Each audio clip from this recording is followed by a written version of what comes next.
भाइयों बहनों, मैं आप सबको खुदावंद ईसा मसीह के प्यारे नाम से मुबारक कहता हूँ. ఈ రాత్రి కాల సమయంలో దేవుని సన్నిధానానికి చేరి వచ్చిన దేవుని ప్రజలైన మీకందరికీ ప్రభువైన యేసుక్రీస్తు నామమున నా ప్రత్యేక వందనాలు.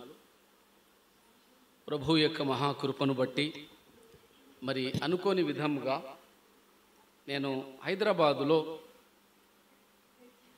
ఉప్పల్ క్రిస్టియన్ అసెంబ్లీ స్థానిక సంఘములో పరిచర్య కొరకు వెళుతూ మార్గ మధ్యంలో మరి రమేష్ను కలిసిపోవడం జరిగింది. మీలో కొందరు నా పరిచర్య కొరకు ప్రార్థన చేసినందుకు చాలా వందనాలు. ఆదివారము, శని, ఆది, సోమ 3 దినాలు పరిచర్య చూసుకొని నేను ఊరికి వెళ్ళవలసిన వాడును. అయితే మరి చాలా రోజుల నుంచి సహోదరుడు పుష్పరాజ్ ఆదివారము వస్తే మా మధ్య బాగుంటుంది అని పిలవడం జరిగింది. ఆదివారం నేను బయటికి రావడం కొంత ఇబ్బందికరంగా ఉంటుంది. అందుకోసమని నేను పత్తికొండ నుండి వెలుగోడు వెళ్తున్నాను.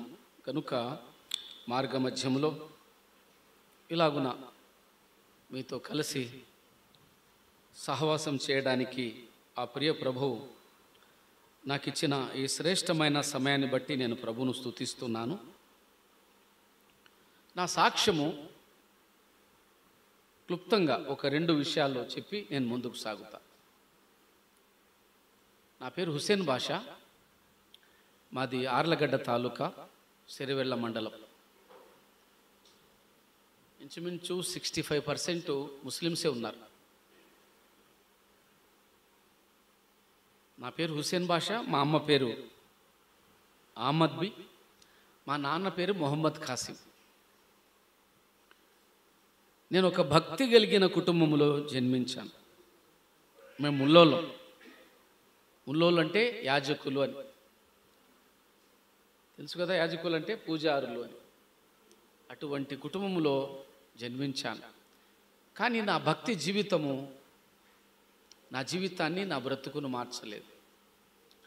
నా జీవితంలో జరిగిన ఒక 2 సంఘటనలు చెప్తాను. నేను 1991 నుండి 1996 నవంబర్ వరకు లక్ష్మీనగర్ క్రిస్టియన్ అసెంబ్లీలో ఉన్నా.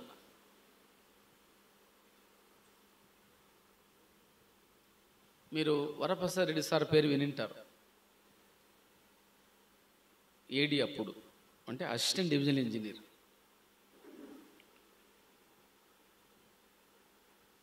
ఆ తర్వాత రామలింగాడు సార్ కూడా కర్నూలుకి వచ్చాడు.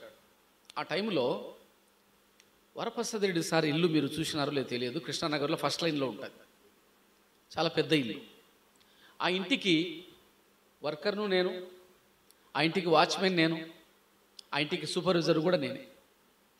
అయితే నా పని ఏమంటే ఆదివారం వచ్చేసరికి నేను మందిరంలో పరిచర్య చేసేవాడిని. ఇది ఆనందం నాకు తెలుసు, రమేష్ కూడా తెలుసు. రమేష్ చిన్నపిల్లోడు. ఆదివారము నా పని ఏమంటే అర్లీగా వెళ్ళిపోయి మందిరం కసు కొట్టడం, లెట్రిన్ బాత్రూమ్ శుభ్రం చేయడం, మళ్ళీ మేము సిద్ధపడి 9:30 ఆరాధన కూడికకు వెళ్ళేవాళ్ళం. ఆ రోజు నేను త్వరగా వెళ్తున్నా. నాకు సహకరించడానికి లక్ష్మణస్వామి జాషువా ఉండేవాడు, మంచి సహకారి. కాబట్టి నేను వెళ్తుంటే ఈ బిర్లా గేట్ ఉంది కదా, బిర్లా గేట్ పాత పోస్ట్ ఆఫీస్. అక్కడ నాకు చదువు చెప్పిన, కోయిలకుంటలో చదువు చెప్పిన సార్ దారులు ఎదురైనాడు. ఆయన పేరు జేసుదాస్ అంటే క్రిస్టియనే కదా. కాబట్టి ఈయన కూడా క్రిస్టియనే కదా అంటే నామకి వస్తే క్రిస్టియన్ అని. సరే నేను యేసు ప్రభువుని నమ్ముకున్నాను అంటే సంతోషపడతాడని సైకిల్ దిగినా, సార్ గుడ్ మార్నింగ్ సార్ అన్నాడు. మనసులో ఏమనుకున్నాడో వీడేందబ్బా అనుకొని ఎప్పుడు గుడ్ మార్నింగ్ చెప్పలేదే, ఇప్పుడు సైకిల్ దిగి గుడ్ మార్నింగ్ చెప్తున్నాడు అనుకొని సరే మొత్తానికి గుడ్ మార్నింగ్ అన్నాడు.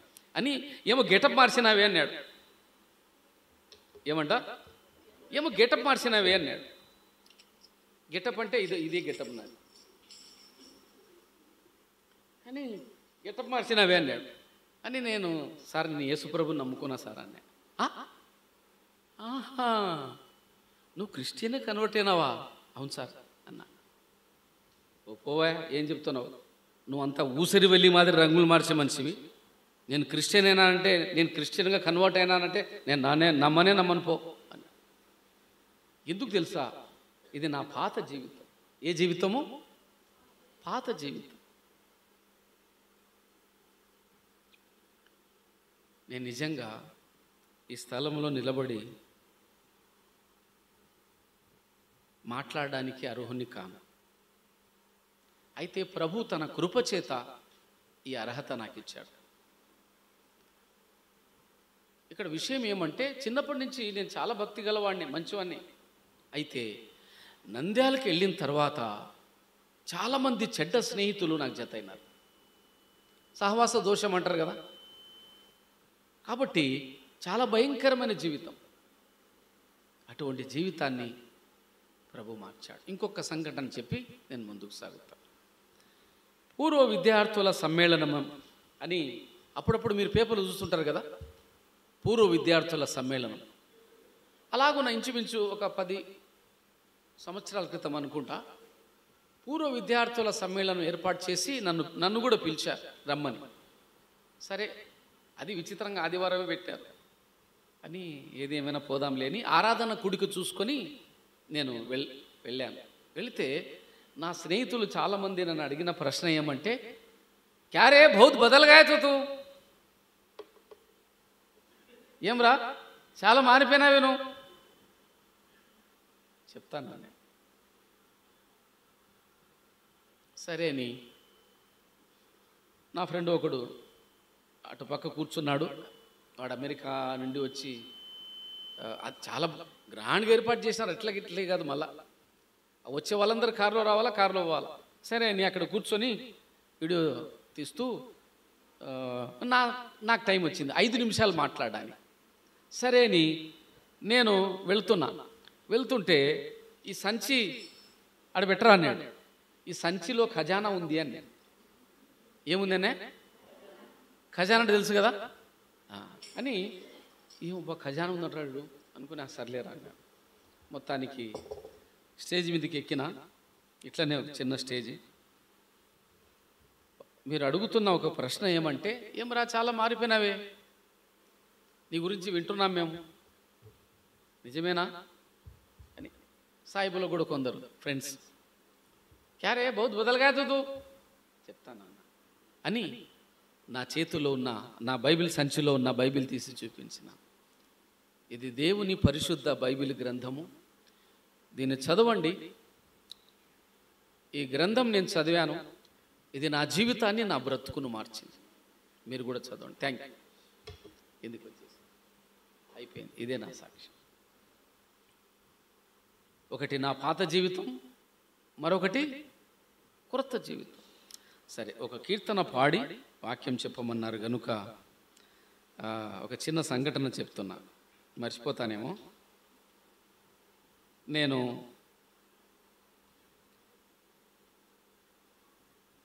ఆ రోజుల్లో ఆనందమన్నను ఇక్కడికి పిలుచుకొని వచ్చేవారు ఎవరు లేరు. నా సైకిల్ మీద ఆనందమన్నను నేను పిలుచుకొచ్చేవాడిని కల్లూరుకు. నా పని ఏమంటే, ఒక్కొక్క ఇంటికి వెళ్ళి సామాన్యంగా గిద్యోనన్న ఇంట్లో, లేకపోతే సామెలన్న వాళ్ళ ఇంట్లో, ఇట్లా ఒక 2-3 కుటుంబాలు ఉండేటివి. నేను పోయి చెప్పేవాడిని, నాగరాజన్న భార్య వచ్చిందే అని పోయి చెప్పేవాడిని. అక్క గిద్యోనన్న వాళ్ళ ఇంట్లో మీటింగ్ రండి అక్క, లేకపోతే అక్క అన్నా అంటే ఏం భాష అంటే సామెలన్న వాళ్ళ ఇంట్లో కూడికన్నా మీరు రావాలన్నా. ఇది నా డ్యూటీ. ఇంకా కార్యాలు బొరుగులో పెట్టేవాళ్ళు, తిని వెళ్ళిపోయేవాళ్ళు. ఆనందం అన్న సైకిల్ మీద కూర్చోబెట్టుకొని పోయేవాళ్ళు. అయితే వచ్చేటప్పుడు నాకు భలే కోపం వచ్చేది. ఎందుకు తెలుసా? నాకు ఎదురు కూర్చునిలే పుష్పరాజు. మేము అంత దూరం నుంచి ప్రయాసపడి మేము ప్రార్థనకు వస్తుంటే ఖచ్చితంగా మాకు ఎదురవుతాడు. పట్టుకొని కొడదామనిపించేది పుష్పరాజు. నేను ఒక మాట చెప్పాను, వరప్రసాద్ సార్ దగ్గర పనిచేసిన నేను. పని ఎక్కువైపోయి నేను ఎందుకంటే వర్క్షాప్ చూసుకోవాలి, ఫ్యాబ్రికేషన్ వర్క్షాప్ సూపర్వైజర్ నేను. మళ్ళీ సార్ ఇంటికాడ పని చేయాలి. అప్పుడు మా తమ్ముని పిలుచుకొచ్చిన. మా తమ్మునికి ఏం కండిషన్ పెట్టాను తెలుసా నేను? ఒరే, నువ్వు నాతో పాటు చర్చికి వచ్చేటట్లయితే ఇక్కడ ఉండు, లేకుంటే వెళ్ళిపో. ఇది నా కండిషన్. సర్లేనా, వస్తానులేనా. మా ఇంట్లో మేము ముగ్గురం ప్రభుని నమ్ముకున్నాం. మా చిన్నన్న, మా తమ్ముడు, నేను. వాళ్ళు నాకంటే ముందే ప్రభుని నమ్ముకున్నారు. సరే, ఏది ఏమైనా ఆ దారిలో పుష్పరాజు ఎదురైతే అంత కోపం వచ్చేది నాకు, కొట్టాలనిపించేది. నిజంగా నా తమ్ముడు నిటిగినా ఏంది ఆనందం అన్నా, ఇంత దూరం ప్రయాసపడి మనం వస్తుంటే ఈ మంచి చూడు, అది కూడా ఖచ్చితంగా మాకు ఎదురవుతాడు. ఒకరు ఇన్కమింగ్, ఇంకొకరు అవుట్ గోయింగ్ అన్నట్టు అని. ఆనందం అని ఏమనేవాడంటే, భాష మనం ప్రార్థన చేయడం తప్ప ఇంకేం చేయలేదు. ఆ తర్వాత కొంత కాలానికి పుష్పరాజు ప్రభుని నమ్ముకున్నాడని ఫోన్లో చెప్పినాడు నాకు. ఆనందం అన్న బాప్తిజం కూడా తీసుకున్నాడు అంటే మంచిదన్న, చాలా సంతోషం. చెప్పు నువ్వు పుష్పరాజుకు. చాలా సంతోషం.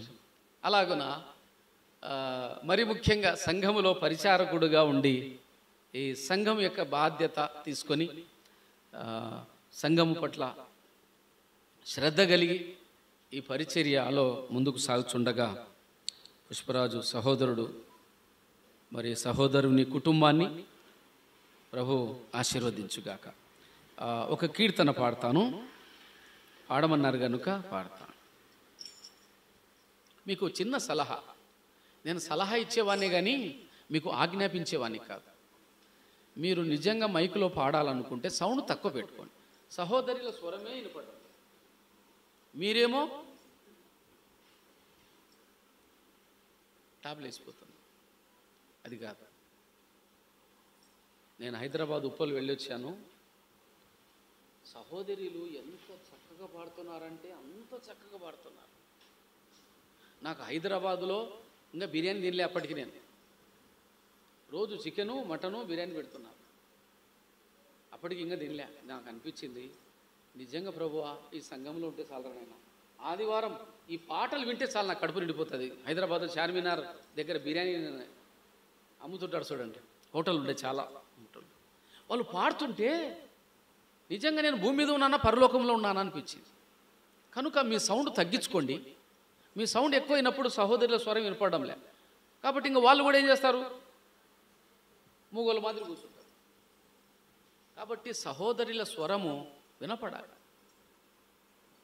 ఇది మీకు సలహా అంతే, ఒక దేవుని సేవకునిగా. రైట్. ఇదే నా కోరిక నవజీవన రాగమాలిక. ఇదే నా కోరిక నవజీవన రాగమాలిక. ఇది దైవజనులైన దియా ప్రసాదరావు గారు పాడిన కీర్తన.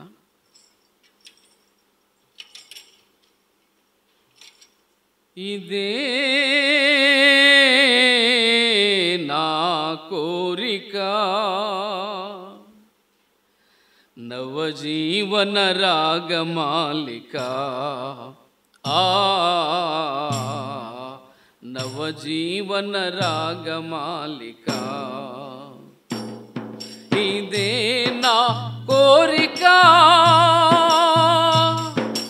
నవజీవన రాగమాలిక. ఇదే నా కోరిక నవజీవన రాగమాలిక. నవజీవన రాగమాలిక.